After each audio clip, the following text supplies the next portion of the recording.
Welcome back to Very Ordinary Differential Equations. In this lecture, we continue studying spring systems, but we add back in a damping term.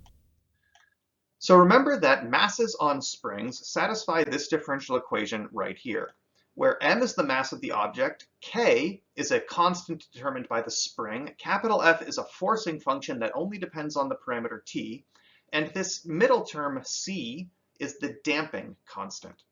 Now in the previous lecture, we always let this be 0. We had undamped springs, but now we're going to throw this back in.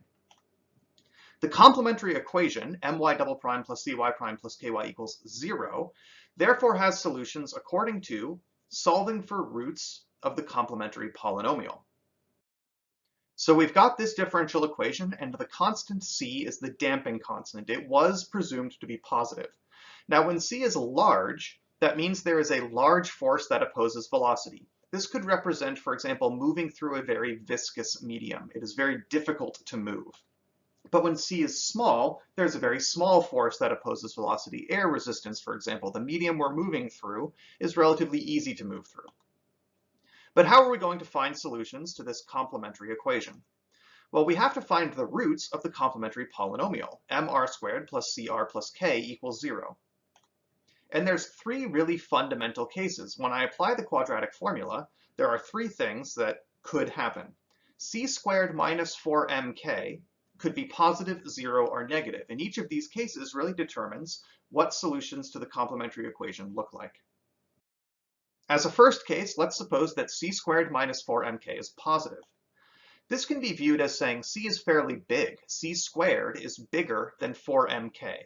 In other words, the damping constant is fairly large, the medium is fairly difficult to move through, and correspondingly we call this overdamped. The damping constant is pretty big.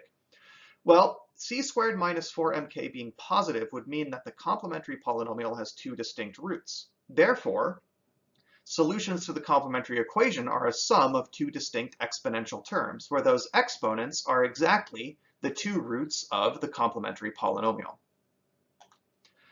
Perhaps surprisingly, however, the solution to our spring system is now given by exponential functions, e to the lambda 1t and e to the lambda 2t, rather than trigonometric ones. In this overdamped scenario, the solutions to the complementary equation do not seem to have any sines or cosines anymore. Rather, they are exponential functions. Let's take a look at the two roots of that complementary polynomial. Negative c plus or minus the square root of c squared minus 4mk all over 2m. m and k are positive. So let's look at this discriminant, c squared minus 4mk. Since m and k are positive, this is actually c squared minus something, so that is less than c squared. So the square root of it will be less than c.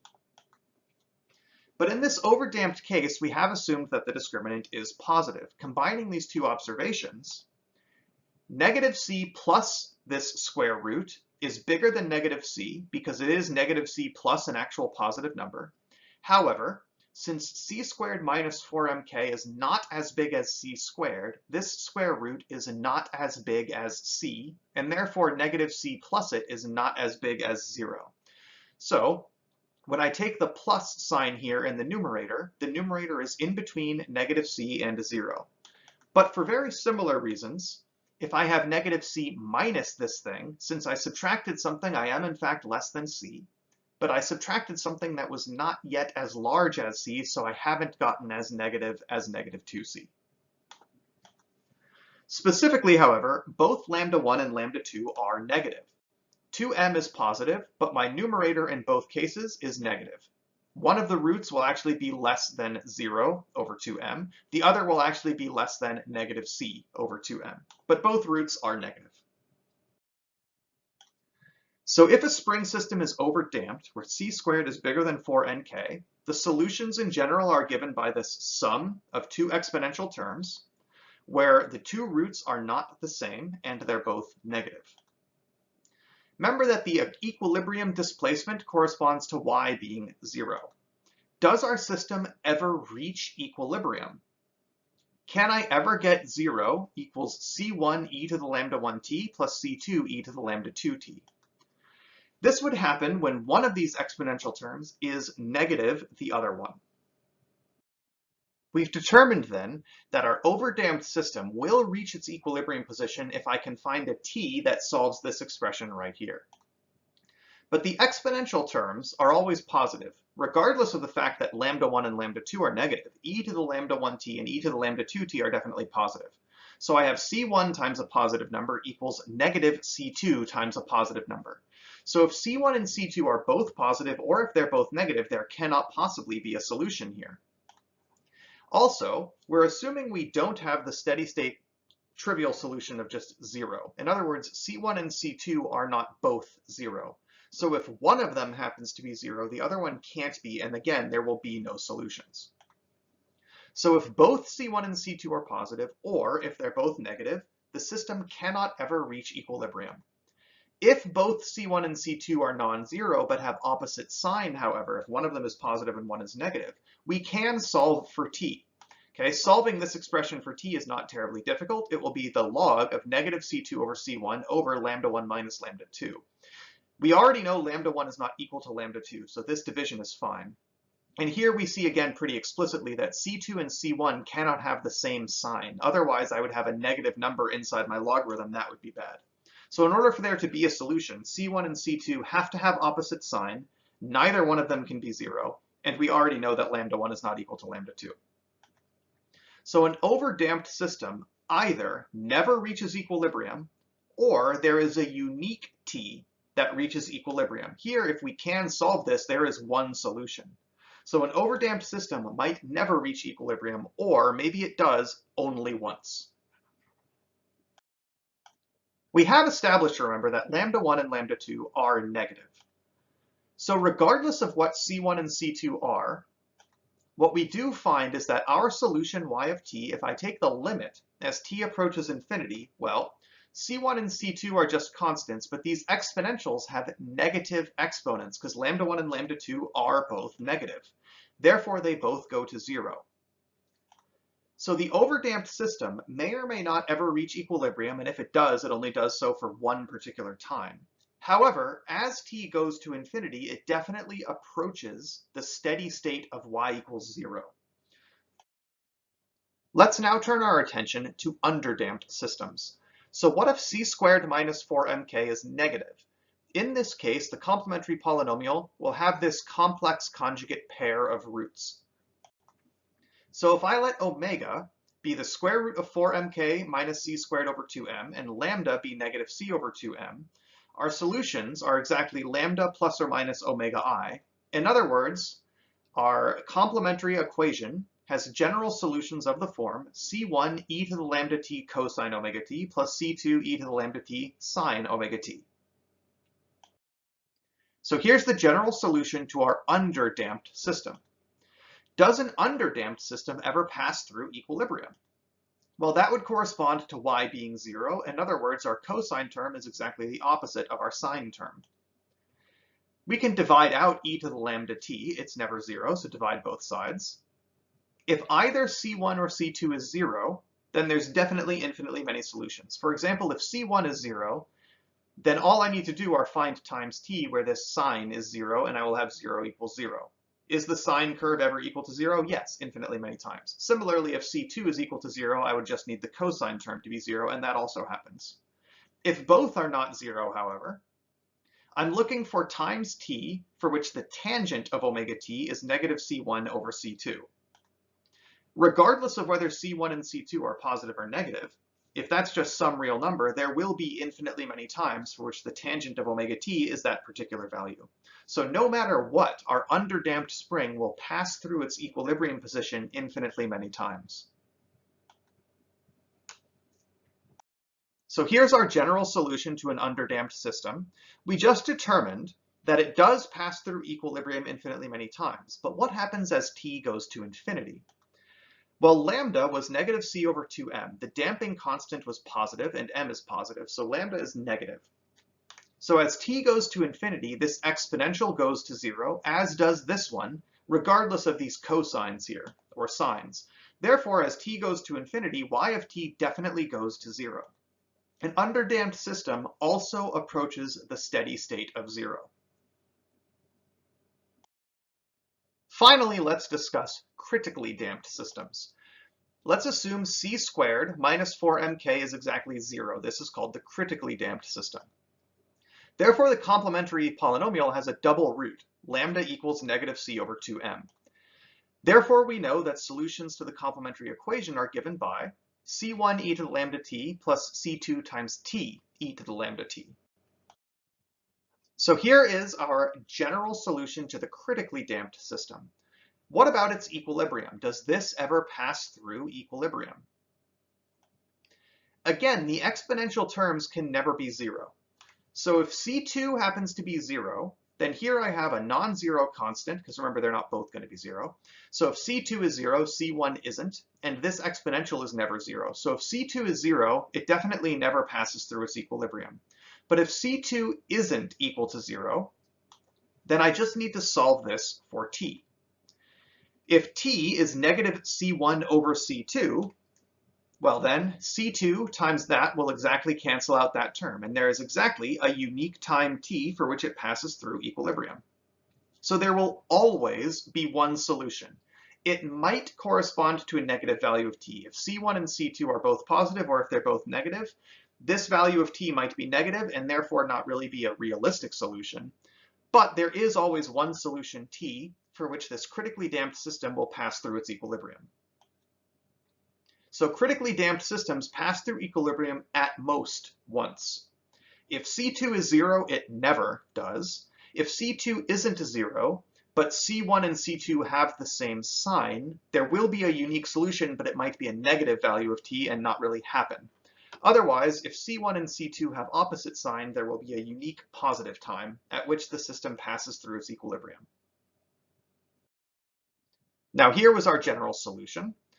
Again, lambda is negative c over 2m. That's negative. So both of those exponential terms go to 0. This one directly goes to 0. Here you would apply L'Hopital's rule, but t times the negative exponential also goes to 0. So overall, as time goes to infinity, y does approach its equilibrium of 0. So a critically damped system also approaches the steady state of y equals 0. Let's talk about how fast the different possibilities converge to their steady state solutions. For an underdamped system, here was our general solution where lambda was negative c over 2m.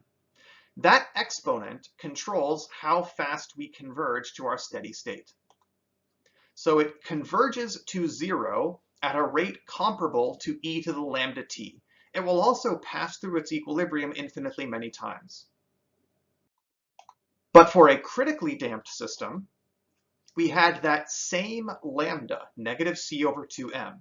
So it approaches its steady state at the same rate as the underdamped system, but it passes through its equilibrium at most once. And finally, the overdamped system has two different exponential terms. It will approach the steady state comparable to the larger of the two exponents, okay? Because the two negative exponents both go to 0. The one that is more negative will approach 0 faster. But the one that is less negative, in other words, the larger of the two exponents, will be a slower rate of convergence to 0. Also, it will pass through its equilibrium at most once. So in total, all possibilities approach the steady state. Whether we were underdamped, overdamped, or critically damped, as time goes to infinity, they all approach the steady state. But an underdamped and a critically damped system do so comparably to e to the lambda t, where lambda is negative c over 2m. An underdamped system, however, will oscillate through its equilibrium infinitely many often. It had infinitely many times at which it was equal to its equilibrium. A critically damped system will do so at most once. In an overdamped system, however, since c squared minus 4mk was positive, we have the larger of our two exponents is bigger than negative c over 2m. In other words, it doesn't oscillate through its equilibrium, but it converges to the steady state slower than the underdamped system. So what's the best type of system? Imagine you're designing some sort of spring system and you can control the damping force. For example, in a car's shock absorber, very loosely speaking, we have a spring attached to a wheel, and the spring can be submerged in a damping liquid. And you might be able to control whether you put a thin damping liquid in there for a small damping constant, or a very thick one for a large damping constant. The mass m of the car and the spring constant k are known to you, but you can control the damping force c. You want the car to return to equilibrium. If it hits a bump, you want it to get back to normal, and you want it to do so fairly quickly. However, you don't want hitting a bump to cause the car to enter into an infinite cycle of oscillations. Now, the critically damped system returns to equilibrium quickly and does not result in infinitely many times that you pass through equilibrium. But in practical terms, you can't really specify C to be exactly what you need. It's going to be very, very slightly off. Erring on the side of an underdamped system or overdamped system depends on what's preferable. In an overdamped system, you have slightly slower convergence to the steady state, but you don't infinitely oscillate through equilibrium. In an underdamped system, you more quickly converge to the steady state, but you may be passing through equilibrium infinitely many times. Let's take all the ideas we've discussed and apply them to some examples. If I attach a 1,000 kilogram mass to the end of a spring, it causes it to displace from its natural length by 9 centimeters. Determine the spring constant K. Then determine which damping constant would critically damp the same spring with 1,200 kilograms attached. Above or below this mass, is the system under or overdamped? Well, remember that the spring constant K could be solved for as mg over delta L. Okay, the mass was 1,000 kilograms. G is 9.8 meters per second squared, and this displacement from its natural length is 0.09 meters. This works out to be 108,900. So here's my spring constant. A system is critically damped when C squared is 4mk exactly. So using the fact that we now know the value of K and changing M to be 1,200 kilograms, because we want to critically damp the system with the same spring, so with the same value of K, but with a new mass of 1,200 kilograms. Well then, C must be the square root of 4mk. This works out to be approximately 22,860. Now if M is decreased, the value of C squared minus 4mk will increase. Okay, so if I make M smaller, I'm subtracting less, this value goes up. We will therefore be overdamped. C squared will be bigger than 4mk if M gets smaller. So if I decrease the mass, the system has become overdamped. Correspondingly, if I increase the mass, the system has become underdamped. As a second example, suppose a mass of 3 kilograms stretches a spring 20 centimeters from its natural length. That spring is then submerged in a liquid with a known damping constant of 21 newton seconds per meter. Finally, the mass is subjected to an external force, F of t is 2e to the minus 3t. Then I pull the mass 2 centimeters below equilibrium and release at time t equals 0. Determine the displacement for all time. Newton seconds per meter is the appropriate unit on our damping constant if we're working in kilograms, meters, and seconds. So the spring constant can be computed as mg over delta L. M is 3 kilograms, g is 9.8 meters per second squared, and delta L is how far the string is stretched from its natural length to equilibrium, and that was 20 centimeters, aka 0.2 meters. So overall K is 147. So our differential equation is now known. My double prime plus cy prime plus ky equals the forcing function. M is 3, the damping constant is 21, k is 147, and the forcing function is known. So we need to determine if this is critically over or under damped. But since c squared minus 4mk is a negative number, this is an underdamped system.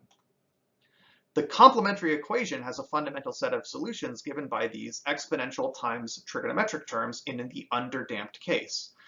E to the lambda cosine omega t, e to the lambda sine of omega t, where lambda was negative c over 2m, which we can compute because we know these values, to be negative 3.5, and omega was the square root of 4mk minus c squared over 2m, approximately 6.062. Now we need to find one particular solution. We found a fundamental set of solutions to the complementary equation. Now let's find one particular solution to this non-homogeneous equation that we have.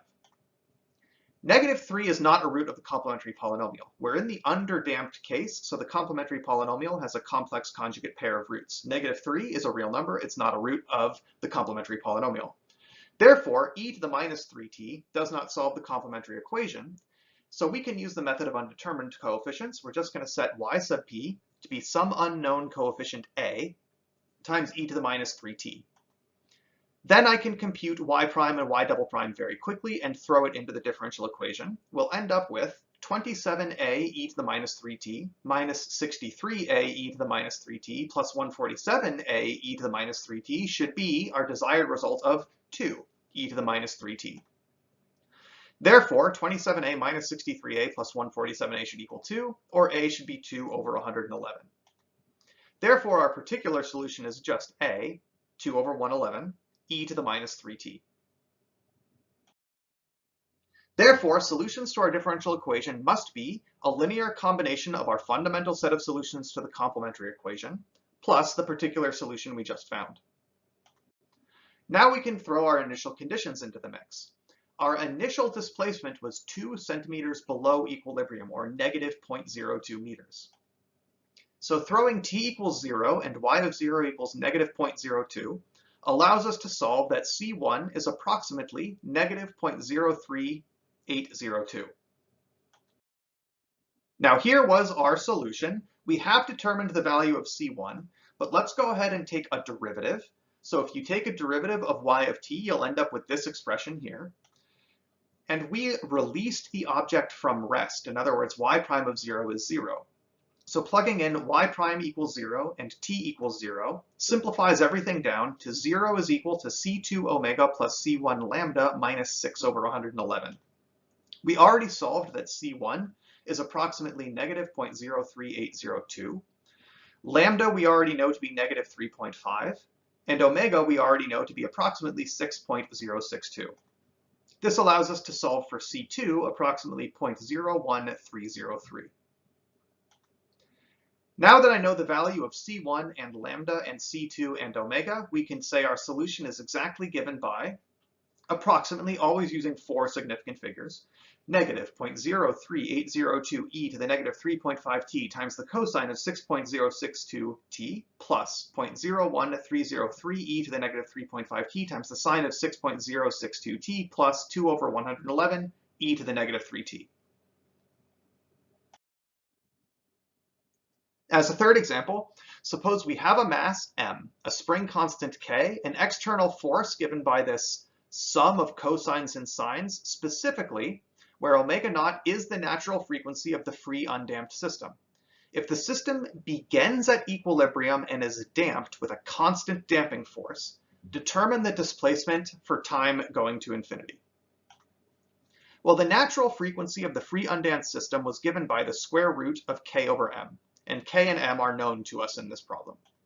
So our system is my double prime plus cy prime plus ky is something alpha times the cosine of omega naught t plus some beta times the sine of omega naught t.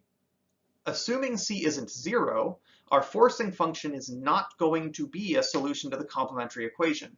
In our underdamped, critically damped, and overdamped solutions, simple trigonometric functions were never solutions. Okay? It was either exponentials times t, or exponentials times trigonometric terms, but never just cosines or sines. So, since our forcing function is not a solution to the complementary equation, we can use the method of undetermined coefficients. So we're going to set our particular solution to be some kind of cosine and sine of this same resonant frequency omega naught. Here's the derivative, here's the second derivative, pretty quick to compute. So we throw them into the differential equation. myp double prime plus cyp prime plus kyp is hopefully this forcing function alpha cosine omega naught t plus beta sine omega naught t. So here we have my double prime plus cy prime plus ky equals the forcing function, having collected all of our cosines together here and all of our sines together here. So I have this times m, this times c, this times k. So how many cosines do I have? Negative a m omega naught squared plus CB omega naught plus KA. So that's what we have here for how many cosines. Similarly, here's how many sines you have. So therefore, we just have to set that nasty coefficient to be alpha and the other one to be beta.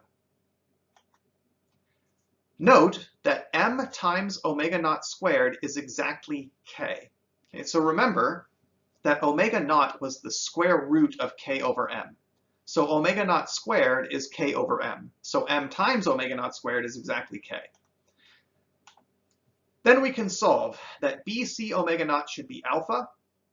Okay, if this is k, negative ka exactly cancels ka. So you have BC omega naught equals alpha.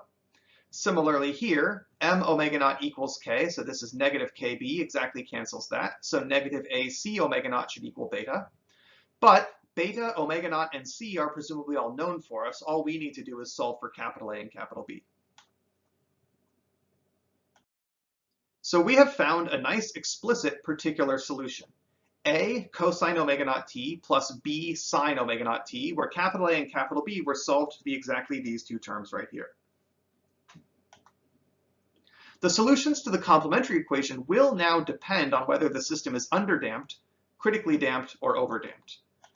In the underdamped case, we'll have some general solution like this, and then here is the particular solution we just found. So here was our underdamped solution. Our critically damped solution will look like this, and our overdamped solution will look like that. Notice that y sub p was the same in all cases. The only thing that's changing in the three situations is what does a linear combination of our fundamental set of solutions look like. For the underdamped system, we got exponential times trigonometric. For the critically damped, we had an exponential and an exponential times t. For our overdamped, we had two different exponentials. But let's look at all three cases. As t goes to infinity, the solution to the complementary equation always converged to 0. So regardless of which situation we're in, as time goes to infinity, the system will simply converge to this equation here, y sub p, which doesn't go to 0 as t goes to infinity. It's just going to oscillate back and forth. And that would be exactly what we got in the free undamped case. If there was no damping constant, we would get some sort of cosine and sine oscillation. So as a limiting situation where t goes to infinity, whether you're underdamped, critically damped, or overdamped, if your forcing function is exactly a trigonometric function whose frequency matches the natural frequency of the free undamped system, then as time goes to infinity, that's essentially what you will look like. Altogether, what have we covered? By adding a damping constant to the spring equation, we don't significantly change mathematically how we solve things.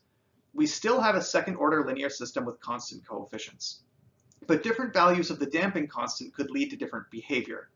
In an underdamped situation, where c squared is less than 4mk, the system shows oscillations which pretty quickly decay to the steady state. In the critically damped situation, where c squared is exactly 4mk, the system quickly converges to the steady state without any oscillations at all.